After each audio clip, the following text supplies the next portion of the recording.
Regardless of where your mecha interests may lie, the idea of piloting a giant robot in virtual reality appeals to many, myself included. I will explain how this interactive and cinematic anime Gundam Silver Phantom hits and misses the mark in this video.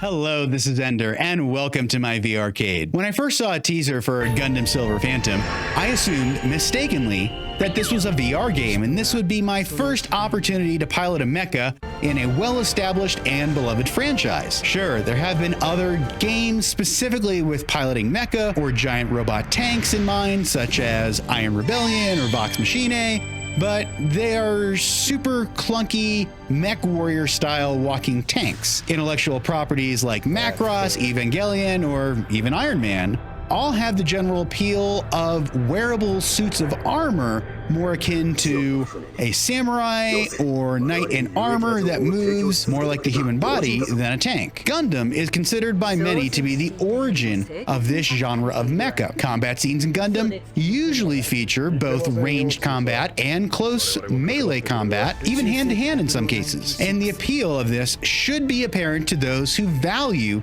the immersion provided by VR. My focus for this review is mainly going to be on the immersiveness of this interactive anime rather than risk spoiling any part of the plot. For those Zeon chanting fanatics questioning why I am heretically glossing over reviewing the plot, let me state my Otaku credentials. I have watched some of the original series. I can't get into the older style of the animation, sorry. And most of the Universal Century timeline, including War in the Pocket, Stardust Memory, the 8th Mobile Suit Team, one of my favorites, Char's Counterattack, both Thunderbolts, and Unicorn, probably my favorite of the main storyline of the Universal Century.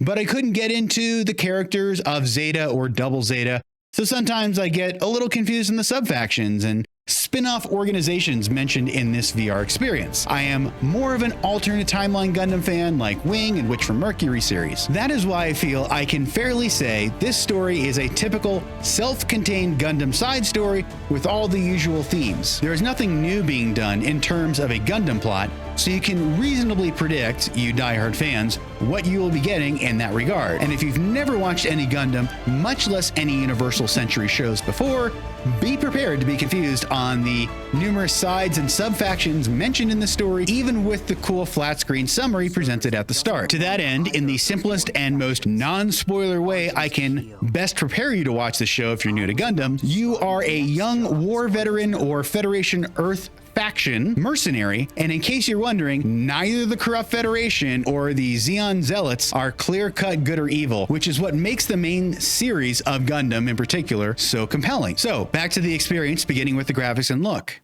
Mainly, this is a long episode or a short movie, depending how you want to look at that, with many mini games that let you advance the story. Most importantly, the depth or 3D quality when you get into the 360 view cockpit and can look around you in space is pretty awesome. I watched this on a Quest 3, and this was clearly and sadly optimized for Quest 2. The edges of the characters, mobile suits, or anything at a distance had terrible jagged edges. Everything else looked good in terms of details, color, and frame smoothness, but I was cringing seeing pixelation that I probably wouldn't see if this ever gets optimized for Quest 3, or my far-fetched dreams ported to PC VR, where it can have massively more power running the resolution and experience overall, and ideally with my HOSAS controls supported, but I know that's probably never going to happen. The excellent depth perception in space combined with being able to move the lore accurate hand controls, not feet sadly, but I'll get to controls later, is pretty cool, at least at first. It definitely has the look of the Unicorn series animation, although this is just my personal preference.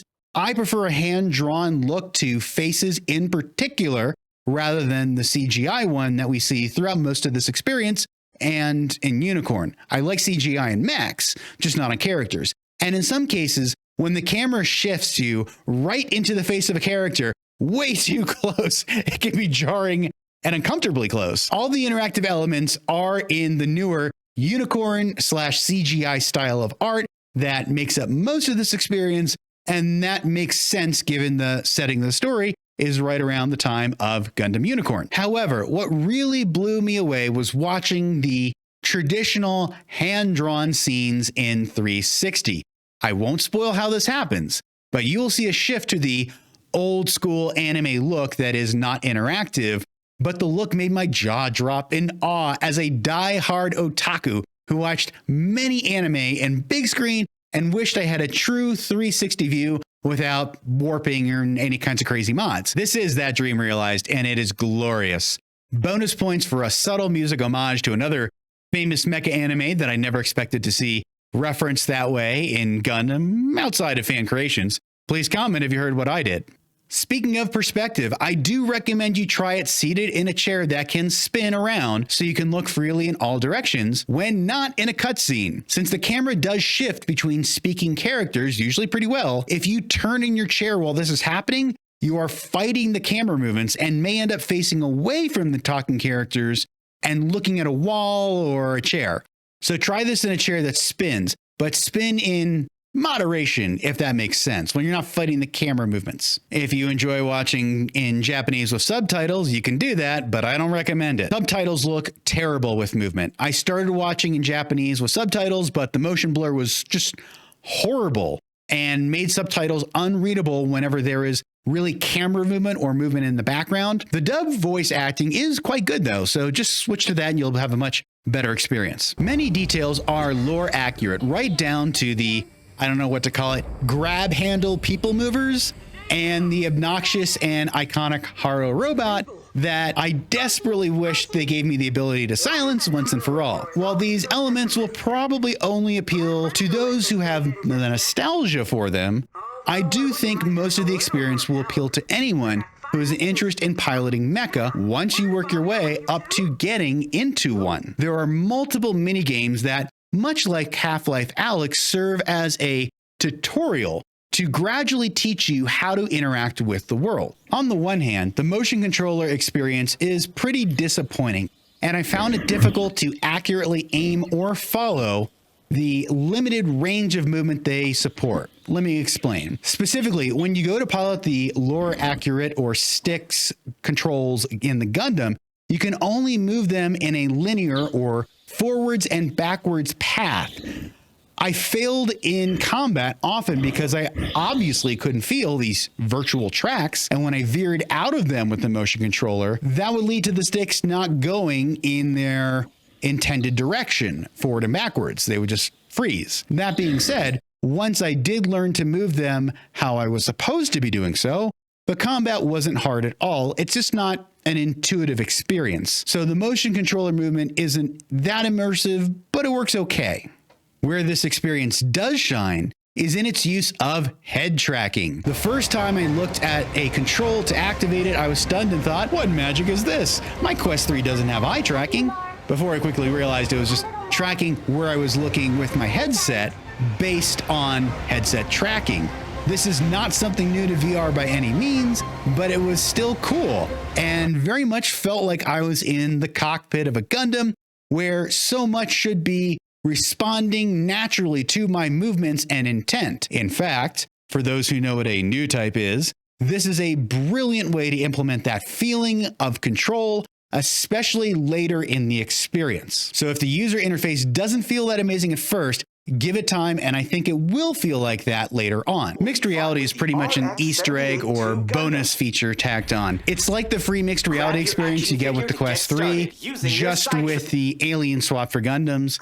And there also happens to be a gallery where you can view Gundam. So if you're big on mixed reality, this isn't really worth the purchase just for that. This is not a replayable game. It is an interactive movie with some interfaces that happen to be better than others. If you are a Gundam or a mecha fan, not expecting a full game, but a single story, I think it is worth the $18. If not, only buy this if you are happy to pay for that amount to experience a sci-fi or anime show one time. You know, like going to the movies in reality and trying on 3D glasses for a 3D movie for the first time. I was excited to experience this as a Gundam and virtual reality fan both, and hope it is successful enough that we get more media experiences like this in the future that also get better development for those mini games, so to speak. If you enjoyed my review of Gundam Silver Phantom, please click that like button. It helps my channel reach more viewers, and subscribe if you'd like to see more from me in the future. Thank you so much for watching.